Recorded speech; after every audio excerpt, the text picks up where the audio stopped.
Maharashtra superfast news चॅनलमध्ये आपले सहर्ष स्वागत आहे। खास सत्याची थार लेखणीची महाराष्ट्रातील ताज्या आणि वेगवान बातम्या पाहण्यासाठी आपल्या हक्काचे चॅनल शेअर करा, लाईक करा आणि सबस्क्राईब करा। धन्यवाद। महाराष्ट्राचा आधुनिक बालगंधर्व आशिमिक कामटे 20हून अधिक मानाच्या पुरस्काराने सन्मान। लावणीचा वारसा आणि बालगंधर्वांचा आदर्श लावणी सम्राट आशिमिक कामटे यांच्या कलेचा डंका साता समुद्रापार। नवी मुंबई भूषणसह डझनभर पुरस्कारांनाही शाही सन्मान। महाराष्ट्राच्या मातीतील अस्सल लोककला लावणी केवळ जिवंत न ठेवता तिला जागतिक स्तरावर प्रतिष्ठा मिळवून देणारे सुप्रसिद्ध लावणी सम्राट आशिमिक कामटे सध्या त्यांच्या कलेच्या सुवर्णकाळात आहेत। त्यांच्या या कलाक्षेत्राची सुरुवात श्रीहरी पोवळे सर यांच्याकडून प्रेरणा घेऊन झाली। बालगंधर्वांचा वारसा समर्थपणे पुढे नेणाऱ्या आशिमिक यांच्या बहुआयामी व्यक्तिमत्वाची आणि कलेची दखल घेत त्यांना अनेक मानाच्या पुरस्काराने गौरवण्यात आले आहे।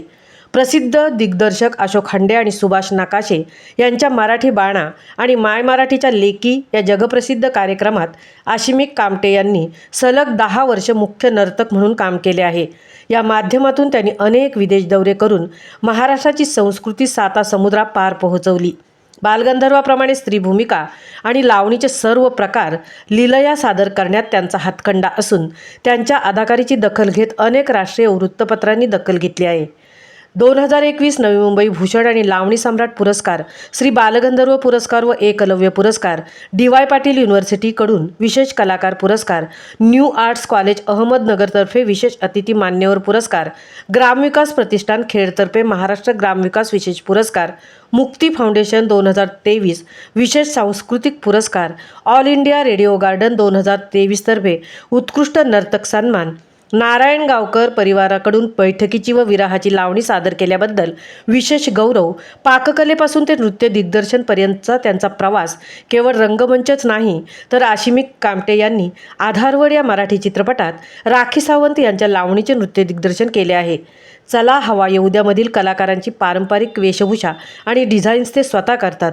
सानपाडा येथे त्यांचे नृत्याचे क्लासेस सुरू असून अनेक मोठ्या शाळांच्या वार्षिक स्नेहसंमेलनात ते नृत्याचे प्रशिक्षण देतात। दुबईत झालेल्या आंतरराष्ट्रीय नृत्य स्पर्धेत त्यांना परीक्षक म्हणून मोलाची त्यांनी भूमिका बजावली आहे।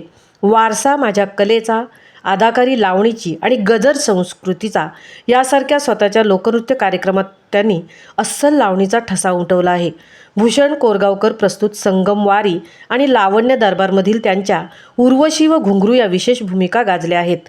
रंगमंचावरच्या झगमगाटात, हजारो टाळ्यांच्या कडकडाटात जेव्हा आशिमिक उभा राहतो तेव्हा त्या घुंगरांचा आवाजात केवळ ताल नसतो तर तो असतो एका कलाकाराने कलेसाठी वाहिलेला श्वास। बालगंधर्वाप्रमाणे स्त्रीसुलभ नजाकत आणि पुरुषाची जिद्द यांचा मेळ घालत आशिमिक यांनी लावणीचा सन्मान वाढवला। आयुष्याच्या वळणावर अनेक चढउतार आले, पण नृत्य हाच धर्म आणि लावणी हेच दैवत म्हणून ते आजही घराघरात मराठी बाणा जपत आहेत। केवळ पुरस्कार मिळवणे हे त्यांचे ध्येय नव्हे तर लुप्त होत चाललेली आपली संस्कृती पुन्हा नव्याने उभी करणे ही त्यांची धडपड आहे। आशिमिक यांच्या घुंगराची ही साद येणाऱ्या अनेक पिढ्यांना सांगत राहील की कलावंत कधीच मरत नाही तर तो त्याच्या कलेच्या वारशातून युगानयुगे जिवंत राहतो। महाराष्ट्र सुपरफास्टसाठी तृप्ती भोईर, उरण।